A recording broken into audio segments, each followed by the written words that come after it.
Alright, so I have had a few inquiries in email and other forums as to how to get tile straight. So meaning straight, you have tile that supposedly match up and you're putting all your spacers in and you can't figure out why your tile's not matching up. So that's one question. The other question is how to get the tile straight on a floor or on a wall. And I think I'm going to take the latter first because that's more important. So your doorway is normally your highest point in almost every floor. I find that the doorway is the highest point because you have all this wall and headers and everything like that keeping the door up. If you have any sagging of your floor, it's going to be down that way. Almost 9 out of 10 times that's what I find. Sometimes you have a little slope going up on a floor toward the back, but as a rule this is going to be the highest point. So when you first start setting tile in a doorway, and I always start at my doorway first, when you first start setting tile you want to have enough thin set. You trowel out your thin set onto the floor and then you back butter your tile and you set it down so you can manipulate it a little bit, and then the tile next to it to the right and the left, you start working your way that way across. And so as you work your way out, sometimes you find, and well, I guess probably the easiest way, if you want to get technical, you could probably put a laser right down here at the bottom of where your entrance is and just shoot your laser this direction and you're going to find your little point somewhere over here, so, or over there, or wherever your furthest point is. The laser is going to tell you how much more buildup that you have, and normally it's going to be pretty sizable if you have a sloping floor at all. But even if you don't have a sloping floor, you need to put enough thin set up under here that you can manipulate your tile a little bit so that you can push down or pull up or whatever. Probably, I'm going to say at least a good 1/2 inch to 3/4 of an inch of thin set. 3/4 is quite a bit, but I'm just saying don't scrimp on your thin set when you first get started, because if you try and follow your floor, if you just trowel out your thin set, say with an 1/8 inch trowel or even a thicker trowel, and you set your tile, even if you do a little back buttering on your tile and you set your tile flat to where you only have just a little bit of thin set, if you get back to this area over here and it goes up at any direction, or any part of the floor, if it goes up at any direction or has a little hump or something, you're going to be screwed because the tile is going to set on that hump. Or if you get to this back area, the tile is want to go up slightly, you're not going to be able to do that. You're going to have lippage from this tile to that tile. You're going to have lippage because the tile sets higher than the last one that you set. So you have to put enough thin set over here, at least I'm going to say 1/4 of an inch to maybe 1/2 an inch of thin set down here at this beginning phase, so that when you get back here, if now you're really thin with your thin set, maybe 1/8 of an inch, you're okay. So that's very, very important. Then of course the other thing is, if a floor isn't level, if you have a drop, and in this case this floor has a huge drop. This house was built 35-40 years ago, and a lot of settling has occurred, and so it's very, very low down here, and this is the highest point, as I said before. So I already knew that going in, and regardless of even if I knew that, I'm following my tile. So I guess that's the point that I'm making. If you get nothing else from this video, because I talk a lot and sometimes my talking is confusing, if you get nothing else from this video, know that you must follow your tile. You must don't follow your floor. Never follow your floor when you're doing tile work. So in other words, the first tile is going to be relatively thin set, as I said, 1/4 inch, 1/2 an inch or so. And then you get to this point over here, and if you notice on this tile here, I've got probably 3/4 of an inch of thin set. So this is probably just 80-90 square feet of tile. One bag is supposed to cover 100 square feet. One of these 50-pound bags is supposed to cover 100 square feet. But so far I've gone through 2.5 bags of thin set rather, to get this floor level to the point where all the tile are level going across.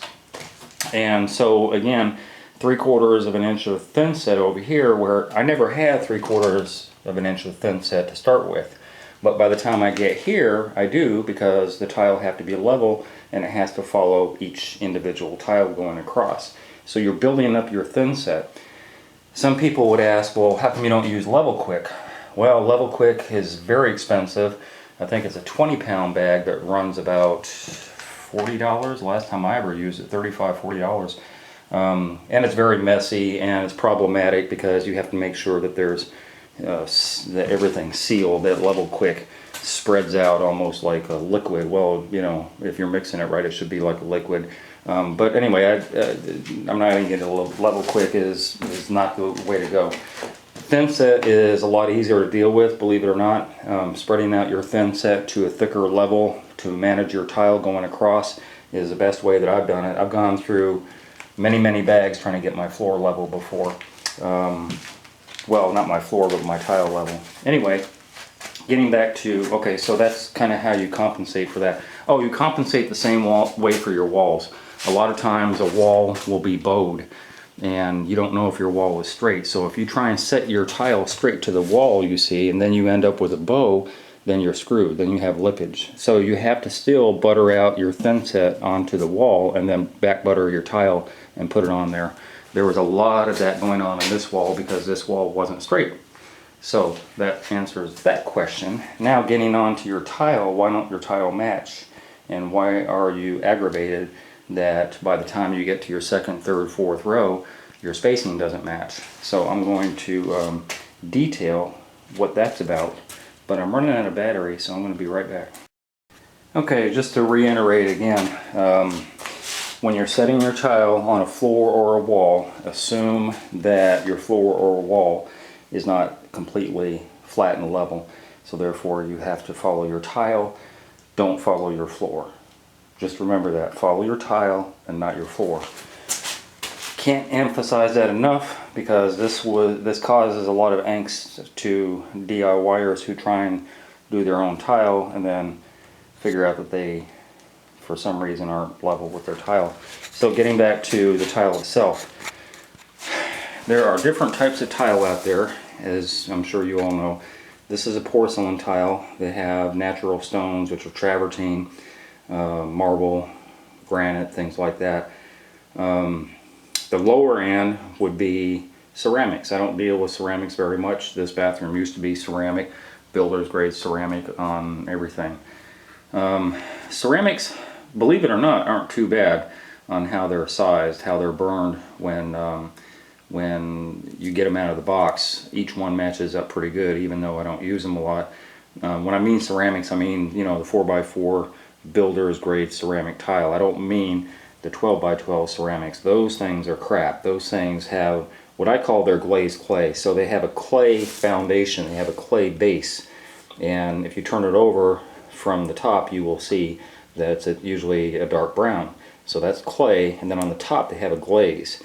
Porcelain isn't too much different, although porcelain is pretty much the same color through and through. In other words, this tile is supposed to replicate a natural stone, but still, if you ever chip it, you're going to be looking at this instead of a brown spot. So with the glazed clay, which are most ceramics this size, if you chip it, and most of them are light color, you're going to have this little brown spot forever, and you're going to have to figure out how to paint it and make it right again.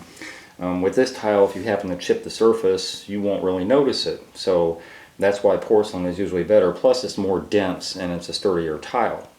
Having said that, there are some lower end porcelain. Not all porcelain is created equal. I don't care if it's made in Italy or made in, you know, Europe somewhere, or made in the USA as this was. Porcelain is not all created equal. If you end up buying porcelain at Home Depot or Lowe's or somewhere like that for, you know, 80 cents a square foot, it's not going to be a good porcelain. So I'm going to show you what I'm talking about.